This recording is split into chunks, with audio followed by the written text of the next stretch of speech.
Assalamualaikum warahmatullahi wabarakatuh. Kami dari kelompok 6 akan membahas topik mengenai litigasi dari perubahan iklim. Nah, perubahan iklim menjadi salah satu tantangan terbesar yang dihadapi oleh umat manusia secara global saat ini. Dampak yang ditimbulkan dari perubahan ini sangat dirasakan oleh seluruh penjuru dunia, termasuk meningkatnya suhu global, meningkatnya kejadian cuaca ekstrim, dan kerusakan ekosistem yang merugikan. Nah, untuk menghadapi tantangan ini, peran pemerintah dalam melaksanakan litigasi perubahan iklim menjadi sangat penting. Melalui litigasi, pemerintah dapat mendorong penerapan kebijakan dan peraturan yang lebih ketat terkait dengan perubahan iklim. Selain itu, melalui litigasi, pemerintah juga dapat meningkatkan kesadaran masyarakat akan pentingnya tindakan untuk mengatasi perubahan iklim. Manfaat dari proposal PKM ini kami bagi menjadi 4, yaitu untuk kami sendiri sebagai peneliti, untuk universitas, untuk pemerintah, dan juga untuk masyarakat. Untuk kami sendiri sebagai peneliti, adanya proposal PKM ini membantu kami dalam memahami permasalahan sosial yang ada di sekitar, yaitu mengenai climate change, dan menjadi lebih peduli terhadap hal tersebut.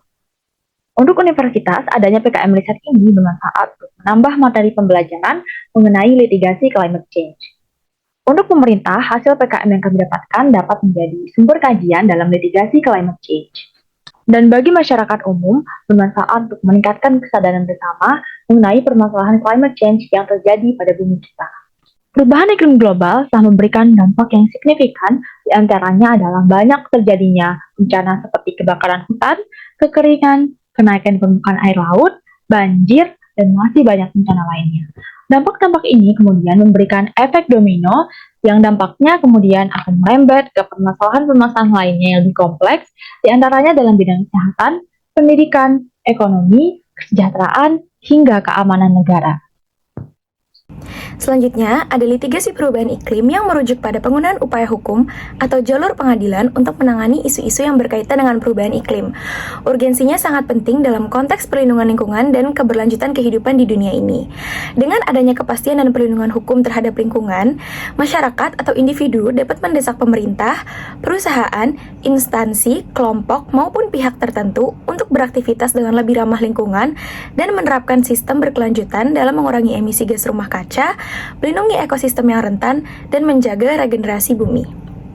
Selanjutnya adalah kebijakan pemerintah terkait penanganan climate change di Indonesia.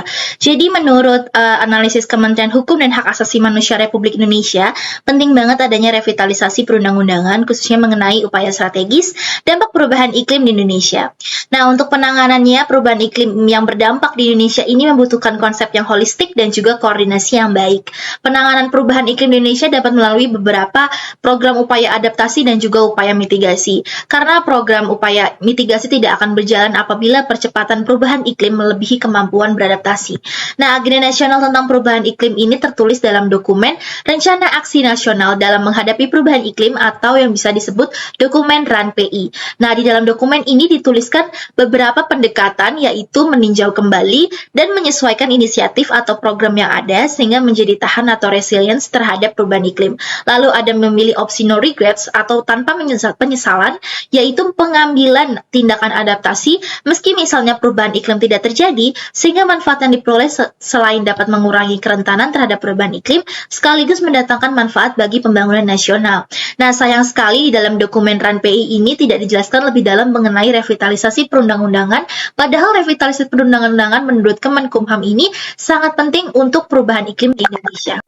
Komunitas pergerakan perubahan iklim di Indonesia maupun di dunia memainkan peran penting dalam litigasi perubahan iklim. Nah, contohnya di Indonesia sendiri seperti Gerakan Indonesia Diet Kantong Plastik atau GIDKP dan organisasi lingkungan hidup seperti WALHI turut terlibat dalam gugatan terhadap praktik tambang dan penggunaan plastik sekali pakai yang merusak lingkungan. Nah, untuk globalnya, Greenspace dan Extinction Rebellion ini juga turut melancarkan serangkaian gugatan hukum terhadap pemerintah dan perusahaan. Tentunya semua gerakan ini bertujuan untuk mengatasi dampak perubahan iklim melalui upaya hukum dan juga aktivisme. Nah, selanjutnya perkembangan industri yang semakin merusak bumi. Jadi perkembangan industri itu memberikan kontribusi yang signifikan terhadap kesejahteraan umat manusia. Namun, pada saat yang bersamaan, perkembangan industri ini justru memberikan dampak kerusakan lingkungan yang cukup serius. Nah, apa sih kaitannya? Salah satu aspek yang berkaitan erat dengan perkembangan industri dan kerusakan lingkungan itu adalah penggunaan bahan bakar fosil seperti batu bara, minyak bumi, dan gas alam yang menjadi sumber utama bagi manusia. Nah, penggunaan bahan bakar fosil itu secara luas telah meningkatkan konsentrasi karbon dioksida di atmosfer sebanyak 48%. Walaupun karbon dioksida itu memiliki kemampuan memerangkap panas matahari yang lebih kecil daripada gas lainnya, tapi konsentrasi yang luas itu menjadikannya sebagai gas rumah kaca yang paling banyak menaikkan suhu global. Selain karbon dioksida, ada lagi gas rumah kaca yang dihasilkan dari pembakaran bahan bakar fosil, yaitu di nitrogen oksida atau yang biasa dikenal dengan nitrat. Jadi, nitrat itu salah satu gas rumah kaca yang memiliki kemampuan memerangkap panas matahari jauh lebih kuat daripada karbon dioksida. Bahkan dapat diperkirakan bahwa nitrat ini memiliki kemampuan lebih kuat 300 kali lipat dibandingkan karbon dioksida. Selain memiliki kemampuan yang lebih kuat, gas nitrat ini juga memiliki umur yang tahan lama sekitar 116 tahun di atmosfer bumi, jauh lebih lama daripada karbon dioksida yang memiliki umur rata-rata 100 tahun. Nah, karena sifatnya yang tahan lama ini, gas nitrat dapat terakumulasi di atmosfer dan memberikan kontribusi yang signifikan terhadap efek gas rumah kaca dan perubahan iklim. Nah, dapat disimpulkan bahwa kombinasi dari dua gas ini secara serentak telah memberikan kontribusi pada pemanasan global dan perubahan iklim yang sangat merugikan. Pembangunan merupakan salah satu hal yang paling penting dalam kehidupan manusia.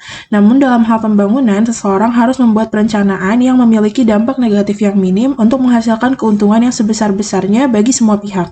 Pembuatan rencana dalam pembangunan perlu memperhatikan berbagai aspek, mulai dari sumber daya yang akan digunakan, kehidupan di lingkungan sekitarnya, dan juga efek yang akan diberikan kepada lingkungan sekitarnya.